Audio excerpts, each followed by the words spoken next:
Good afternoon, I'm Tracy Sinclair, and we are getting ready for a press conference from Governor Mike Dunleavy to talk about his proposed fiscal year 2026 budget. Now that hasn't begun yet. We are just waiting a few more minutes. But according to what the information we've been given so far, it's going to be talking about spending plans that prioritize public safety, public education, energy, and affordability. Those are what the governor's office says will be the priorities in the governor's budget, and that is beginning here in just a few minutes. So we're going to keep watch, and we will take that as soon as it becomes live.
So again, just waiting for the governor's press conference to begin. Some information that we do know is that they said they're not planning cuts to education, and they've also started talking about the PFD. He said it could likely be above $3,000. Let's take this live. Anyway, thanks for being here. This is obviously the budget rollout for 2026, and this is a budget that complies with the Constitution and applicable laws.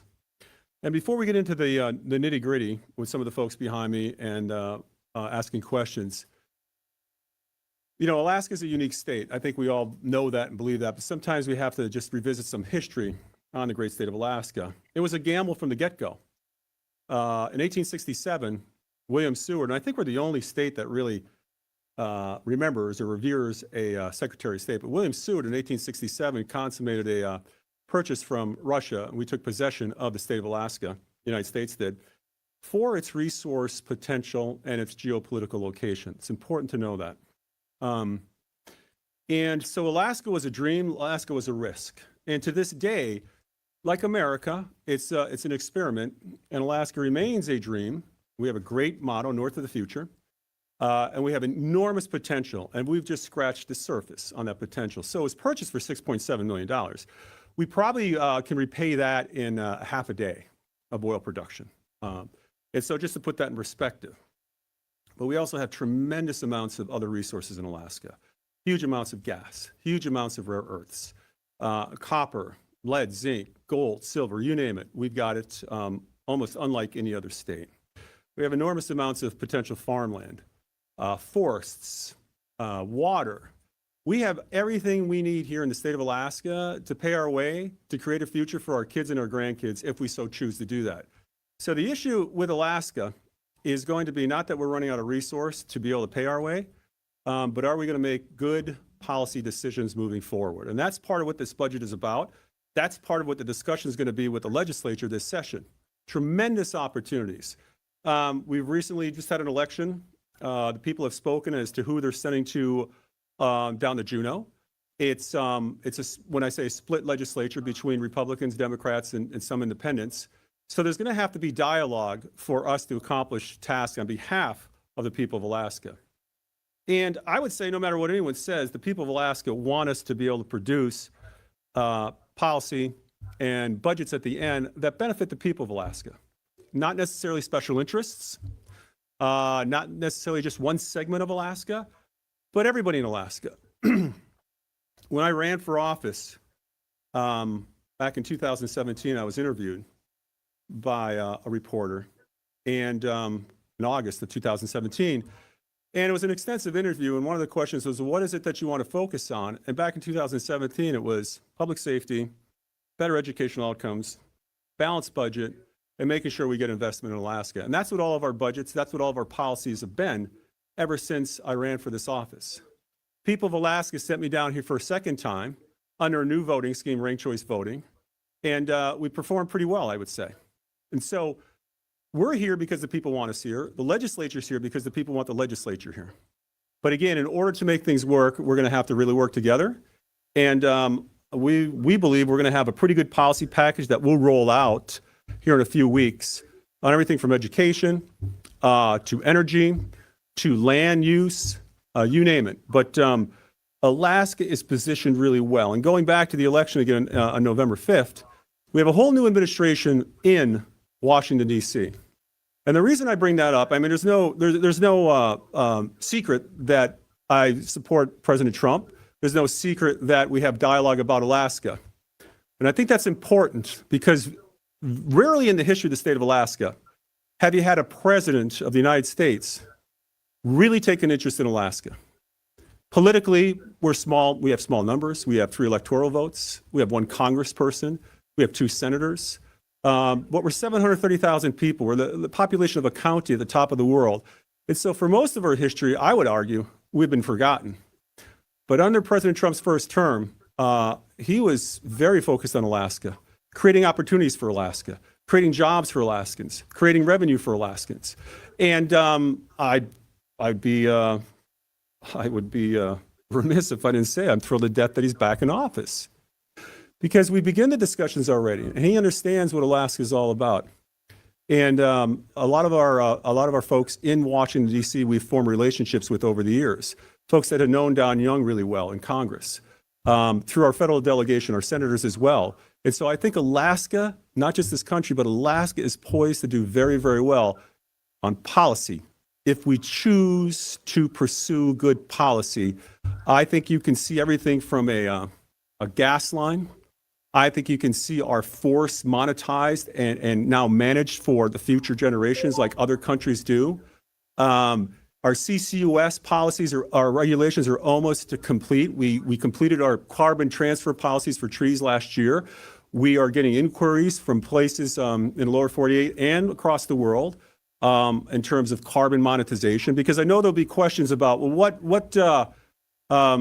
what tax or revenue generation idea do you have, Dunleavy? The resource production in the state can more than pay for our way if we consummate great policy as we move forward. And so we rolled out carbon ideas. We're going to roll out forestry ideas. Things like the gas line are going to be needed for energy in the state of Alaska, and not just energy for in-state, but energy for export, energy for potential data farms, energy for the fertilizer plants so that we can capitalize on our farmland possibilities here, our farming possibilities. So a whole host of things can happen if we all work together. And so I'm looking forward to working with the legislature. I'm going to be looking at policies, not personality. And I think we all should be.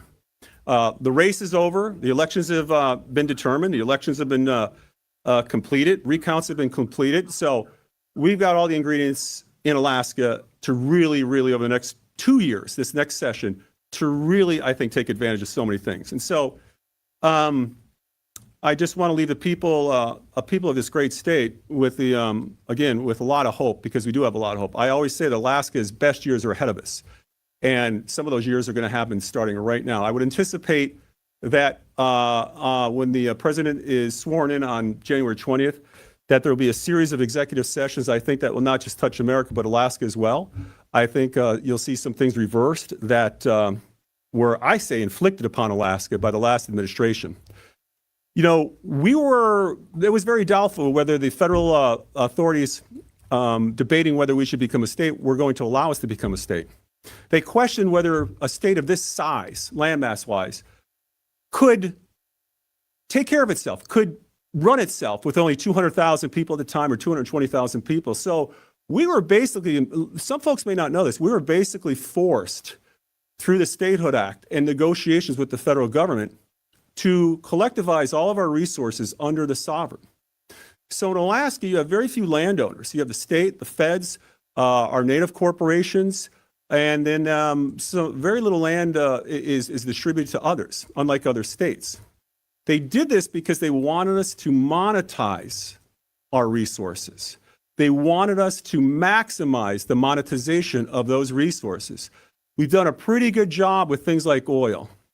We've done a pretty good job historically with our fishing industry, although that's a topic that's going to have to be discussed here this session too, as we go into the future. But gas, trees, farmland, our location on the globe, these are all resources that I think the framers of our Constitution, I'm talking about the state, would be telling us to really start to work on and really monetize those for our kids and our grandkids. We talk about our schools. We talk about needing more money for schools. Well, some of the things not being discussed in schools is that our population of school-age children is dropping.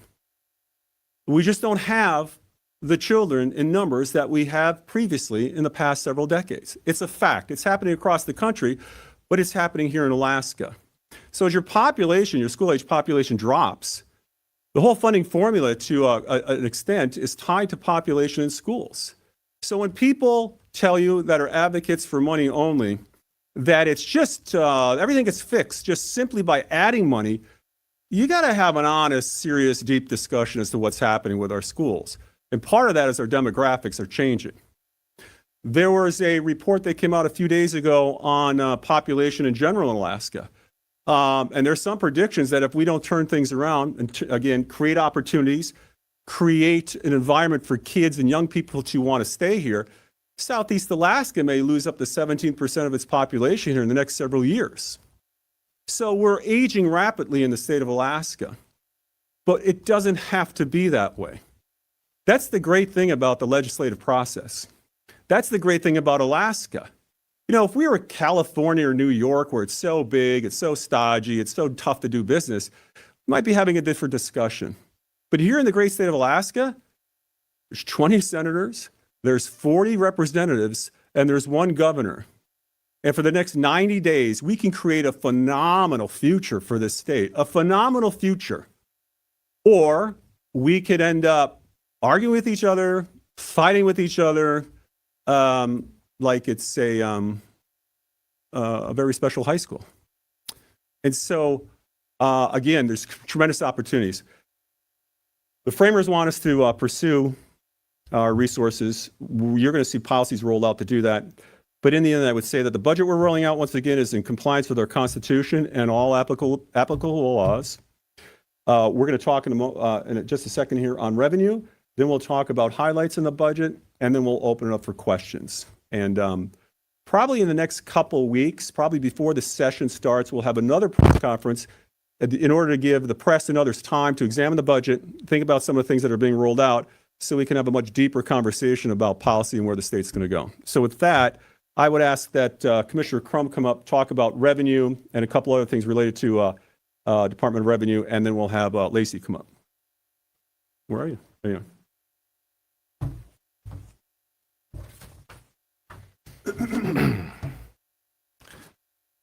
Rarely do I have to adjust the mic down. Thank you, Governor Dunleavy. I'm Adam Crum. I'm the Commissioner for the Department of Revenue. Good afternoon. Today, we have published the Department of Revenue's Fall 2024 Revenue Sources Book. The publication provides a recent history and projection of the state revenues and is a collaborative effort among the Department of Revenue and several other state agencies and departments. The revenue forecast is intended to be a policy-neutral document that provides fundamental data and information to inform the public and aid decision makers. The revenue forecast is based on detailed modeling and reflects the department's current expectations for numerous variables, including investment returns, oil price, oil production, and oil company spending. The revenue outlook has decreased slightly for all years compared to the spring 2024 forecast. This is due to lower oil prices as well as higher lease expenditures. A lower production forecast also contributed to the decreases seen through FY 2030, but there is an expected increase in production and revenues after that. For unrestricted general fund or UGF revenue, compared to the spring forecast, DOR is forecasting a $220 million decrease for FY25, as well as $240 million decrease for FY26. The two largest components of UGF revenue are oil prices and investment returns. For the oil price forecast, it is based on the futures market for as many years as are available. The following numbers are based on the median futures outlook for the last 5 trading days in November. Key highlights are Alaska North Slope, or ANS oil prices, are forecasted to have average prices of $73.86 per barrel for FY 2025. That is down $4.14 per barrel from the spring forecast. For FY 2026, oil is forecast to be $70 per barrel, which is down $4 from the spring forecast. The department's forecast assumes the annual average price will remain fairly stable, reaching $73 per barrel in FY 2035. The longer-term forecast also has an increase in revenue that reflects increased optimism about new developments, in particular Willow and Pica, based on positive news and active construction as those fields come closer to first oil. As for investment returns, the forecast is based on actual returns through October 2024, plus a most likely case for expected investment returns. The percent of market value, or POMV, the draw from the permanent fund is the largest percentage of unrestricted general funds, and it is set to be a transfer of $3.7 billion to the general fund in FY 2025 and $3.8 billion in FY 2026. It's worth noting that in fiscal year 2019, Alaska transitioned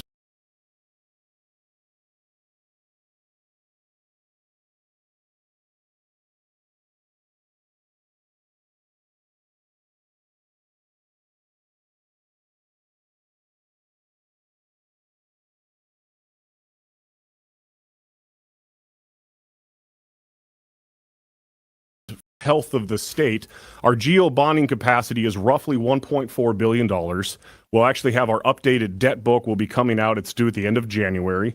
Our credit rating over the last couple of years, we've actually increased this to AA stable or AA positive across multiple agencies, largely due to the fact of the governor's control of stable budget and growth, as well as bringing in outside investment in the active construction work in the oil patch. I'll conclude my remarks by stating that this fall 2024 revenue forecast comes during a time of uncertainty of recent geopolitical events causing volatile market conditions. It's important to note this forecast represents one plausible scenario within a range of potential outcomes.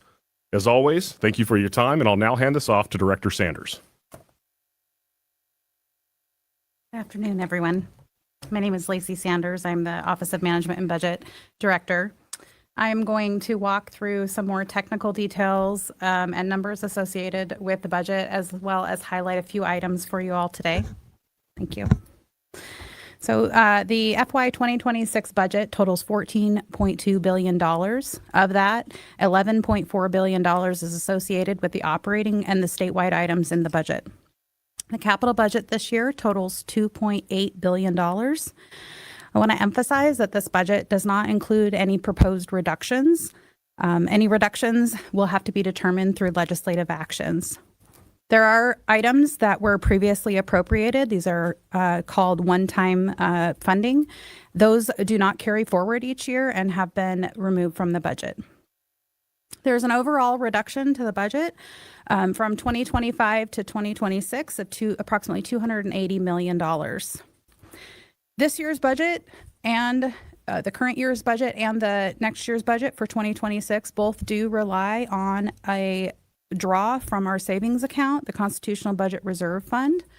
The current year, 2025, due to reduced oil prices, does result in approximately $150 million being drawn from the CBR. And in 2026, the proposed budget draws $1.5 billion from that savings account. I'm going to highlight a few items. First off, I'd like to note that this budget includes a full statutory permanent fund dividend as outlined in law. Following that, there are other programs throughout the budget that are statutorily required, and we follow that same statutes when applying those. So for example, I'll move on to education. There are no cuts or reductions to education funding. The foundation formula for K through 12 and for pupil transportation are both fully funded at the statutory level. Other programs within education that are fully funded include the school debt reimbursement and the REAA Small Municipal School District Fund, which are based on a statutory formula as well. A few highlights within the university's budget are two programs that are continuing from last year. One is the University of Fairbanks' continued advancement to achieve R1 status, as well as the continued development of a drone economy for the university's drone program. The governor has spoken to both resource development and energy needs in the state of Alaska. There are significant items this year in the budget as well to address that. One key item that you will see is a $50 million appropriation to the Ada Corporation that will backstop the AK LNG project, the Alaska Gasline Natural Gas Pipeline project, for front-end engineering and design. This $50 million appropriation is identified as a supplemental in the bill to allow for it to move forward very quickly. Other energy-related items include the Dixon Diversion Bradley Lake Hydropower Project, as well as additional funding for the renewable energy grant funds. The Power Cost Equalization Fund also is fully funded based on the statutory formula. And we have several projects in the Department of Natural Resources for forest management to increase access to DNR lands and resources. There's a second supplemental item in the budget related to the Alaska Seafood Marketing Institute. This is $10 million of investment over 3 years to increase the marketing of Alaska's seafood in the state. Another top priority of the governor continues to be public safety. We have many items in the budget to address increased public safety across the state. A few items include the addition of a new trooper post. We'll be opening a post in the Talkeetna area to provide additional law enforcement coverage to Willow, Talkeetna, and Trapper Creek along the North Parks Highway corridor.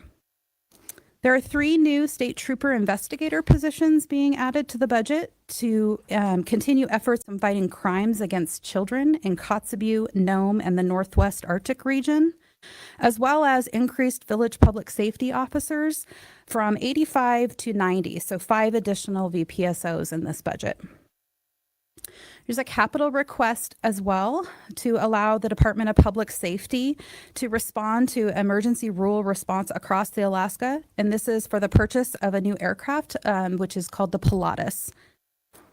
Lastly, there are 2 deposits in the budget. One is a supplemental deposit of $15 million, and the second is a deposit of $13 million in 2026 to recapitalize the Disaster Relief Fund so that the Department of Military and Veteran Affairs and other state agencies can respond timely to disasters in the state. Lastly, I'll highlight a few items that continue building Alaska over the next 50 years. One is across 3 agencies, the Department of Labor, Workforce Development, the Department of Education and Early Development, and the Department of Corrections. Each of these agencies have requests for expanded development of electrical and plumber workforce programs within their agencies. And I'd like to speak just a moment about some transportation projects in the state. There is capital request for heavy maintenance in the Dalton Highway, as well as increasing aggregate stockpiles in that area. And expanded road access for the West Sioux. Lastly, under childcare, the legislature last year passed legislation to increase childcare assistance in the state. Based on this expanded eligibility, there's a $6 million increase to address childcare needs in the state of Alaska. Finally, I'll just note that there are substantial programs within the Alaska Housing Finance Corporation. There's $58 million associated with housing programs for homelessness, as well as rural professional housing and other programs to increase affordability for Alaskans. And with that, I'll turn it over to the governor. Thanks, Lacey. Grant, we're going to open up for questions.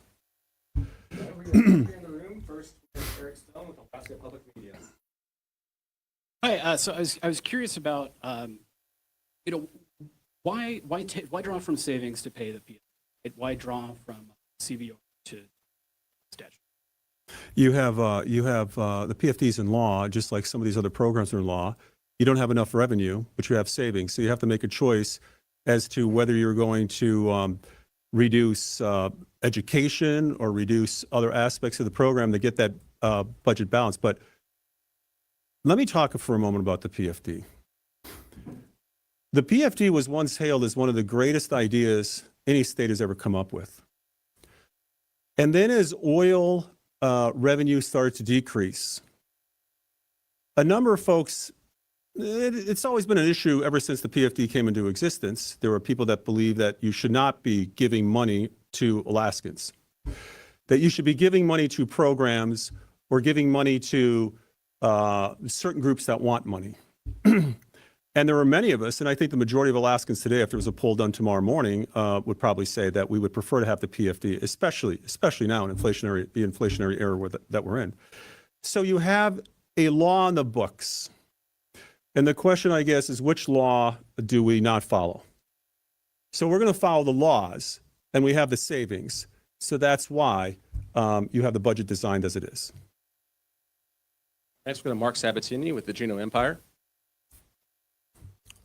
Thank you. This on? Okay, got it. Mark Sabatini, Juneau Empire. According to your 10-year plan, the budget goes into a $1 billion deficit by fiscal 2028, and by fiscal 2035 has a $12 billion deficit. The question is, do you consider that a responsible long-range plan? If so, why? And if not, why are you putting this forward? And what, if any, actions do you plan to take to keep us from getting $12 billion? Sure, I just told you that this is the law. I don't create the laws. The legislature makes the laws. So this budget is based upon the Constitution and the laws. That's the budget you have. With regard to predictions of the future, this is one of the reasons why I started this press conference by saying we have a real opportunity to develop more revenue from our resources. Tremendous opportunity. You can't have a world where you want more programs, but you're unwilling to do what it takes to get the revenue to create those programs. Some would like to see the entire permanent fund disappear. 7 years ago, when I was in the Senate, there was the mantra of, we got to change the permanent fund dividend to save it. Today, it's down to almost 25% if you look at what the legislature has done the last couple years. That doesn't look like it's saving the permanent fund dividend. That looks like the permanent fund dividend is going to go out of business. I've always proposed that we do everything we can to produce more oil, more gas, more minerals. As I started this press conference, I said we have a real opportunity to do that. Pica, Willow are going to put more oil in the pipeline and help produce more revenue for us. We believe our CCUS approach is already getting interest across the world, even though things may change in Washington with regard to carbon, and we don't know to what degree. Every indication we have, our investors internationally are still interested in monetizing carbon and looking at Alaska. So when we see a problem, Mark, we're trying to address it. We don't know what oil is going to cost tomorrow morning. We've said this before. But based upon what we have, based upon the projections that we know, this is the budget we're putting forward. We think it's a good budget. And there's no doubt that there are a lot of special interests that don't want the PFD. But I would say this. They said if you change it 7 years ago, we can save it. There were people 7 years ago that said, all we need is a little bit of it, just a little bit. And if we keep going in the direction that we're going, because you're going to see big programs introduced by the legislature this year. We've already talked about that last year. Defined benefits, several $100 million more for education. Really, the question is going to be, I hope that you ask the same question to the legislature. How do you propose to pay for these programs that that everyone anticipates are going to be introduced, and still have a PFD, still have a state trooper force, still plow the roads? The only way you're going to do it is if we move quickly to try to monetize as much of our resources as possible. But again, we don't know what the price is going to be. This is what we have now. This is what we're putting forward. Next, we have Becky Bohr with the Associated Press. Governor, you mentioned the report from labor about population. Talked a lot about energy, but what in particular are you looking at, or perhaps planning to propose by way of support for families, not only bringing people? Yeah, we're working on some childcare. And do you want to mention anything on families, on the childcare part? Good afternoon, everyone. Heidi Hedberg. I'm the Commissioner for the Department of Health. And thanks. Under the governor, he formed a task force. It was significant work over the past 2 years. Both of those reports have been completed, and they're on the Department of Health website. And so right now, we are working through those recommendations. A lot of it is regulatory changes. And so that's what we're currently focusing on right now, is updating our regulations so that we can increase access to quality childcare. We know when parents have access, if they choose to work, that it's going to bolster their the economy, it's going to bolster the community, and really help with that population stability.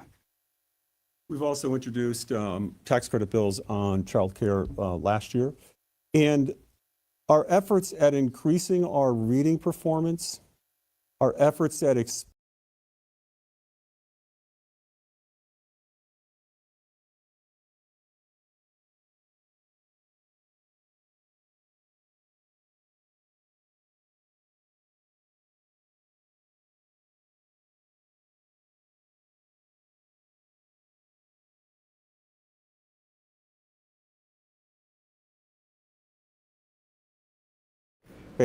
our charter schools, our efforts at this families as well. And so there's going to be this session that I think are going to help families. As a matter of fact, Becky, I think almost everything we do helps families. If we can drive the crime rate down, that's going to help families. If we can create jobs, that's going to help families. You know, what's interesting is a lot of our resource plays actually take place in rural Alaska, where a lot of Alaskans are looking for work. A lot of municipalities are looking for revenue. Again, if you hit these things on multiple fronts, it's going to help everyone, especially families with children. All right, we're going to move to the phones now and go to Jack Barnwell with the Fairbanks Daily News Miner.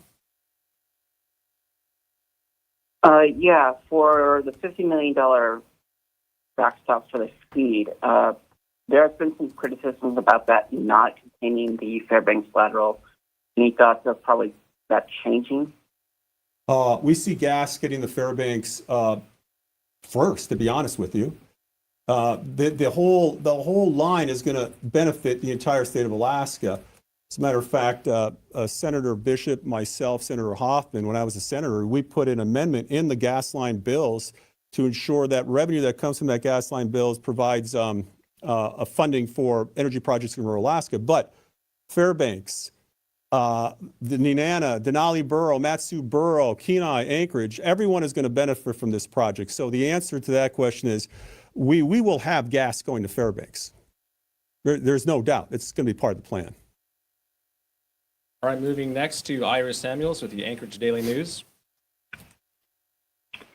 Thanks, Governor. My question is about education funding. You mentioned there is a separate education bill coming, but given the fact that there wasn't any new education funding added to this budget proposal, I'm wondering what amount of education funding increase would you support, again, as long as it's paired with some of those other proposals that you want it paired with in that bill? Yeah, that's a great question. So the bill will come out, and the funding that's embedded in that bill, if the package goes forward, is going to be pretty close to what we have now. It's going to be roughly $200 million. So if we are able to come to agreement on the bill and the changes in how we do education, we're probably looking at $200 million going forward on a permanent basis. And so we hope to solve a number of issues. Again, the whole idea here is to address a number of issues that have come up over the last several years. All right, up next we have Andrew Kitchenman with the Alaska Beacon. Governor, past governors have also said that the state should develop its resources And it seems like the state would have gotten more revenue than it has if it had been as successful as past governors have hoped.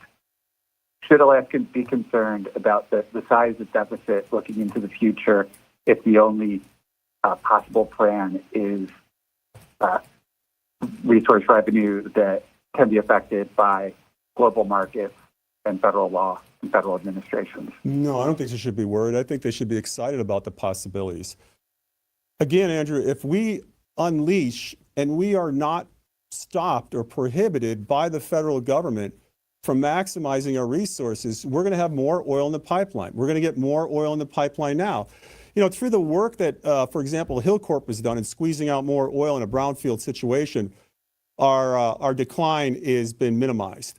With the result of what ConocoPhillips is doing in Willow, we're going to have more oil. Santos, the list goes on our smaller producers in the state of Alaska. What happened the past 4 years is we had an attempt at social engineering society here in the United States by the Biden administration. Now,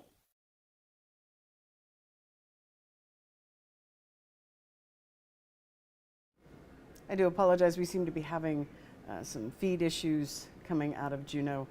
It should catch up here in just a moment.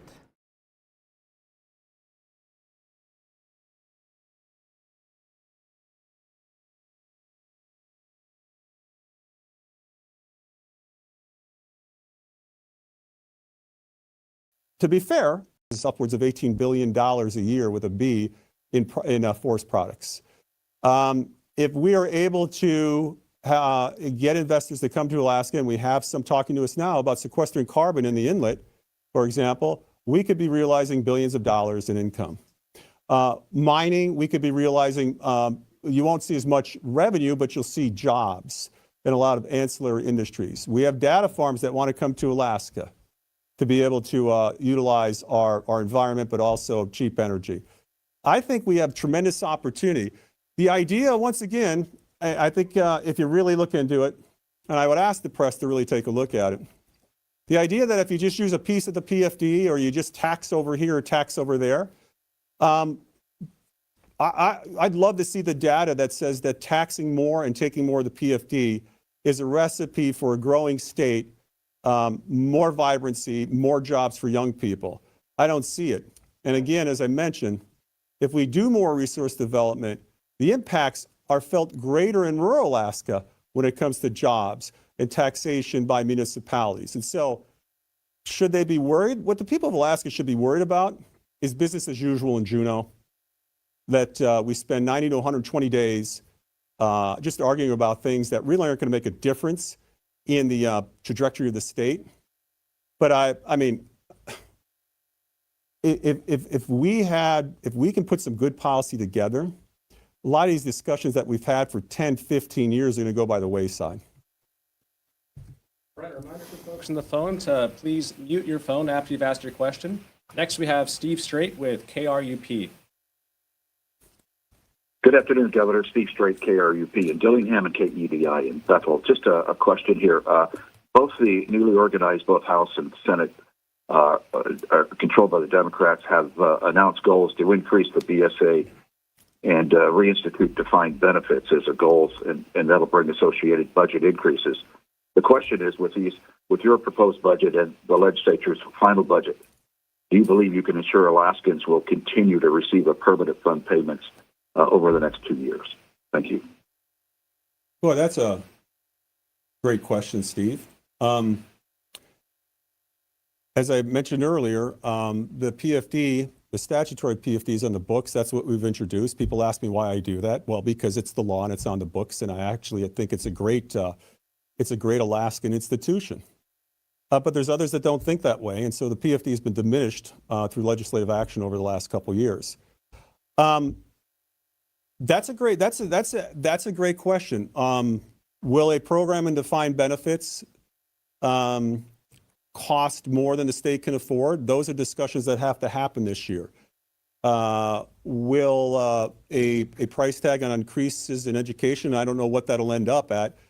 Is that something that could be afforded going forward? again, I think if you match revenue and projected revenue through development, while we can do our projections on our permanent fund income, and all we can do is try as hard as we can to get more businesses in Alaska that at the very least are going to help our local communities, our families, but also would provide hopefully revenue. I think we can have a balanced discussion. But the framers of the Constitution, it created a strong executive. And if you ever get bored at night, go ahead and read the minutes of the Constitutional Convention as it applies to the executive. Sometimes I think there are some folks in the state of Alaska that would like to portray the governor as just heavy-handed and just running wild on the budget. Fact of the matter is, the framers took a long time and developed a concept of strong executive because they believe that the executive has to control spending in the state of Alaska. So as long as I'm governor, we're gonna make sure that we have a budget that's gonna work within our revenue and our savings. And we're gonna work our tails off to try and get more development, more production, more revenue in the state of Alaska through accessing our resources. So we'll have to see where this goes, Steve. That's part of the discussions with the legislature. All right, next we have Steve Kirch with Alaska's News Source.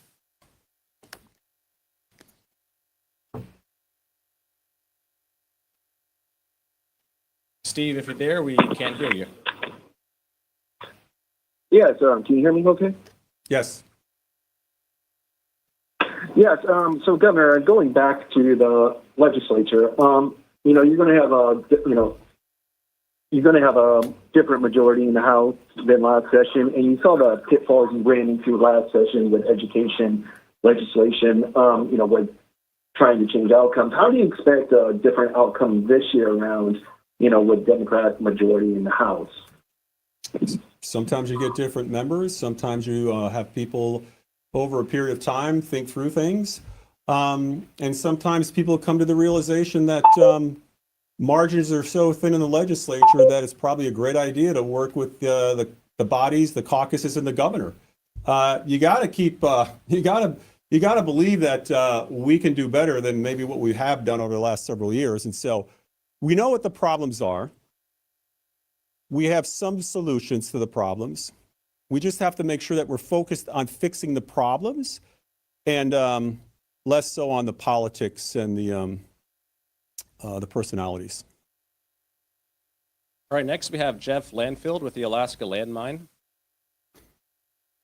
Hi, can you hear me? Yes, go ahead, Jeff. Sorry about the feedback. I'm in the Vegas airport, so I'm getting on the plane. Just to follow up on some of the previous questions, Governor, the last 6 years, you've either had a Republican House or Senate who have provided you some cover on some of the more controversial issues. And I'm kind of wondering, with this dividend proposal, which I understand it's a law, but it consumes 40% of the revenues and other issues, how do you plan on navigating that relationship? And are you concerned that you're starting off again by giving them a large dividend, which you know is not going to be the reality because for 6 years they've reduced it? So I'm curious about the relationship with the Democrat-controlled House and Senate, going forward the next 2 years. Well, Jeff, anyone that's surprised that I would uphold the law and put forward a dividend that's based upon the law hasn't been paying attention the last 6 years. It's the law. The funding for a lot of our programs, some of it is embedded in law. We're following that. As I mentioned when we started out, this budget is constitutionally and statutorily followed in its creation and its implementation. This is a starting point. We all know that.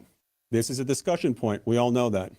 Again, anyone in this business down here in Juneau, in the legislature, in my executive, that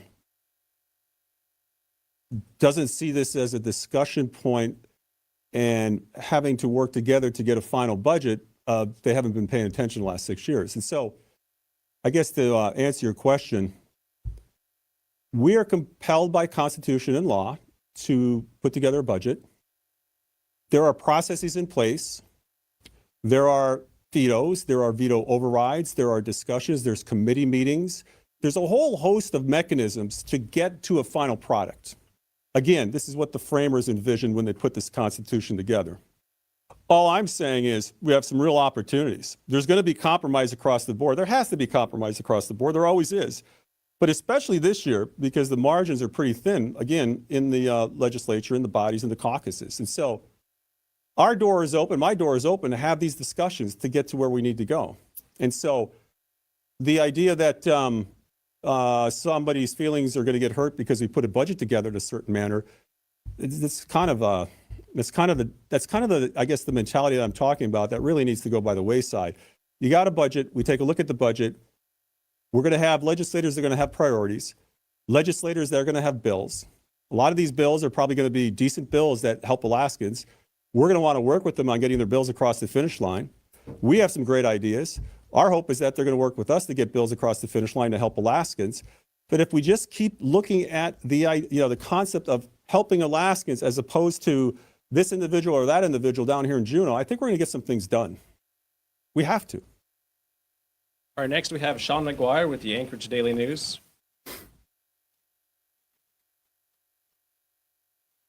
Hi, thanks very much.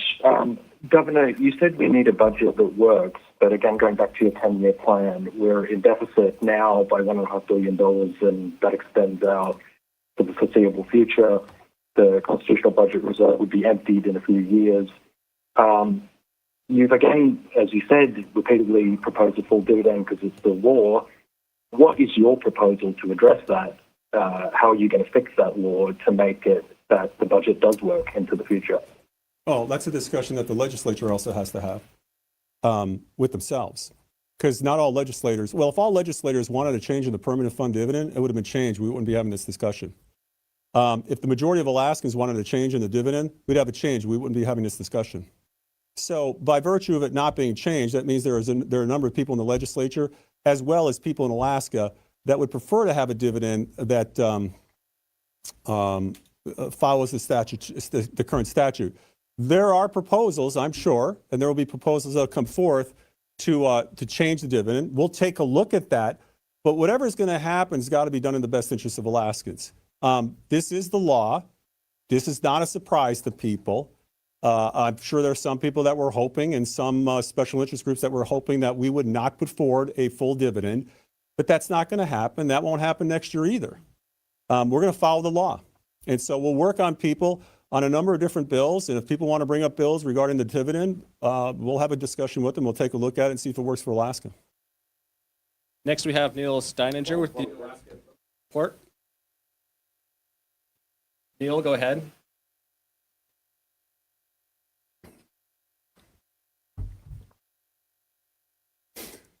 You're there, Neil. We can't hear you. So we will move on to Yareth Rosen and come back. Yareth Rosen with the Alaska Beacon. Yeah, hi. Governor, Commissioner Crum said that Alaska has become an endowment state. But you talk a lot about future resource revenue, and I was wondering if you think this endowment state situation is a permanent change, or do you think that Alaska will go back to the way it was in the past when oil revenues contributed like 90% of the operating funds? Well, let me answer by saying this. I hope we don't continue to have a state in which we rely on one revenue source like oil. The permanent fund is a result of, for the most part, oil, but other royalties as well. I envision a future in which our revenue streams look more along the lines of oil, gas, timber, mining, but also other industries coming to Alaska, expanding airport.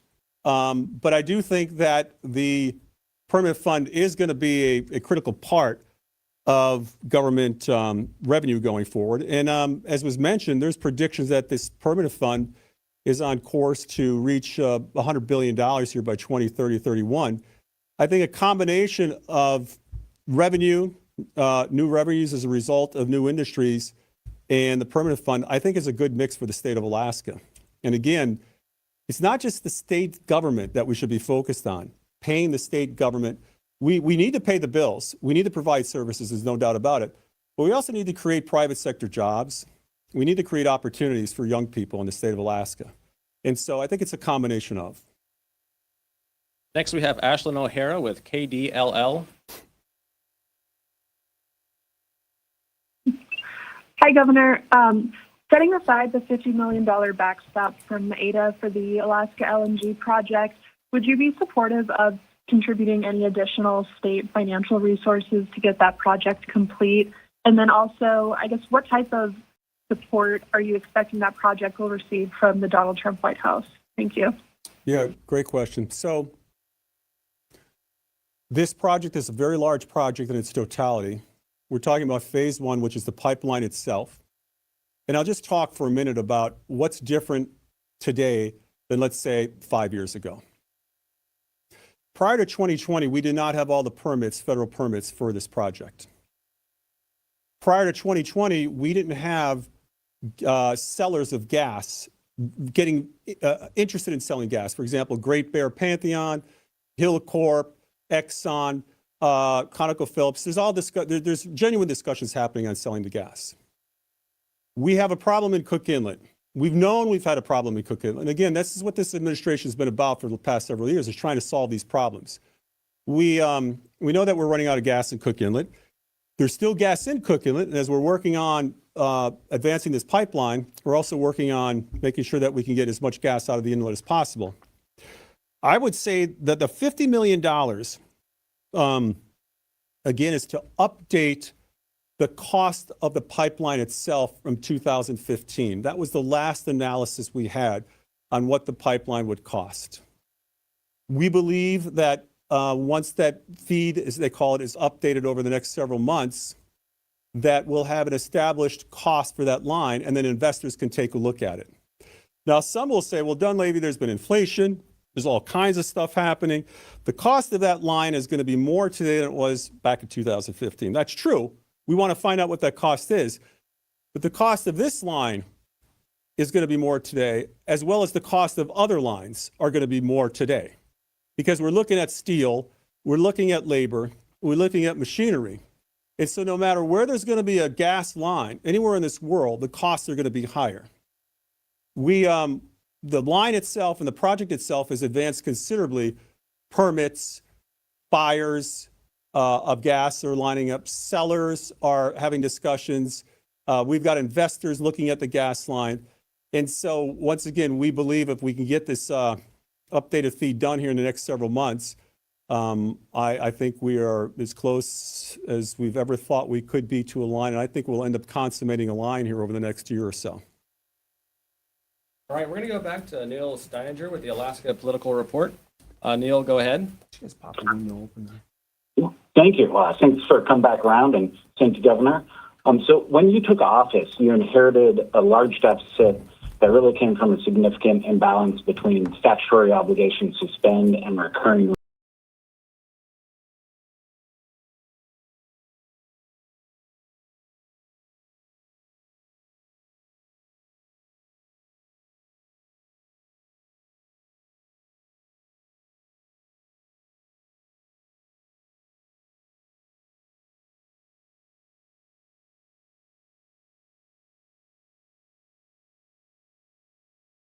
revenues introduced over the next 2 years to ensure that Alaska's next governor doesn't inherit the same problems that you did and that you've been tackling over the last 6 years. Yeah, let me try. Help me unpack that just for a second here, Neil. Are you talking about sales tax, income tax? I'm talking, the state statute requires that you have the broad strokes within your 10-year plan to avoid, the very picture that your 10-year plan shows, to balance the collection of revenue and the expenditure of revenues. And your 10-year plan this year and your 10-year plan last year completely omit any discussion on solutions. And, what I'm wondering is what solutions do you plan to put forward to try to ensure that the problems that you were faced with when you entered office aren't going to face our next governor? Well, again, we began the process in earnest to monetize a resource known as carbon. We believe that's going to bring more money to the state of Alaska. We believe that with the new administration, in Washington. We were hoping with the Biden administration that we'd be able to sell our ANWR leases, not constrict those ANWR leases, that NPRA would not be taken off the table. So again, if you're asking me, am I going to put forward a income tax or a sales tax? I'm not advocating that in the budget. However, if the legislature wants to do that, we'll have a conversation with them about it. But again, I believe that the resource base of Alaska is the solution to the future. I believe an income tax on the people of Alaska, a sales tax on the people of Alaska, taking what's left of the dividend from the people of Alaska. If that's going to happen, I would suggest that we all invest in U-Haul, to be honest with you. It doesn't have to be that way. All right, the last question we received from a reporter on email, it's about ASME and the seafood industry in general. Is the $10 million the same that was vetoed this summer? This is basically a reversal of the veto. And what other things are in there to help the seafood industry? Yeah, it's 10 million over 3 years, not 10 million in 1 year. And what was missing last year was a marketing plan and a marketing approach that utilized those resources to make sure we can get into new markets. So that's the discussion we're going to have with the legislature, but it's different than last year in terms of it being spread out over 3 years and having discussions and settling on marketing approaches for new markets for the seafood. So, well, I want to thank you all for coming today. I'm excited about this year. And just because some may say the last several years, quote, have not settled this issue or solved that issue, that doesn't mean this year has to be like that. We have tremendous opportunity. We have new folks coming down. There's new ideas being generated by people. Again, we have the tools available to us to create an Alaska that I think most people dreamed of. We have the tools available to create an Alaska for our kids and grandkids. We just have to make sure that when we're down here, we utilize our time effectively when we're down here. We're down here for 90 days, sometimes 120 days. But I think we have solutions within the legislature, solutions within the administration that we can draw upon, come together. We're going to have to compromise on some issues, but I think we can move this great state forward. And so, again, I'm looking forward to working with the legislature. We are running out of time on some things, as was brought up, but I think we have tremendous opportunity with the new administration that's pro-opportunity, pro-development. I think time is running out on things like Cook Inlet gas in terms of large supplies. I think we have opportunities to generate more energy, cheap energy for Alaskans. I think we have opportunity here to create a school system we can all be proud of. I think there's a whole host of things we can do. And again, I'm more than willing to work with anybody and everybody that has solutions to problems.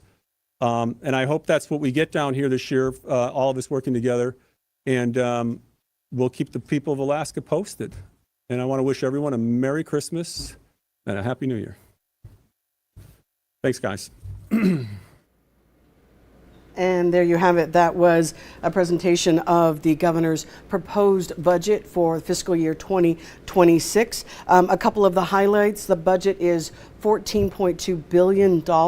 They say there are no proposed reductions, but there are some one-time funding that was not re-upped because it was one-time funding. So there is a $280 million reduction from 25 to 26. And they say that they are going to be drawing down from the savings account for each of those years, $150 million for 2025 and $1.5 billion for fiscal year 2026. He says there's also a full PFD, a statutory PFD in the budget, no cuts to education, and they're saying that there will be a new trooper post in the Talkeetna area that will help serve Trapper Creek, Talkeetna, and Willow, and then 3 new trooper investigators mainly in Southwest Alaska. And it looks like they are putting $6 million to address childcare in Alaska. Those were some of the highlights noted during that press conference. Thank you so much for joining us. Of course, we will continue to cover this throughout the day. Steve Kirch will have more tonight on Alaska's News Source at 4, 5, 6, and 10. And of course, you can find the latest on alaskasnewssource.com.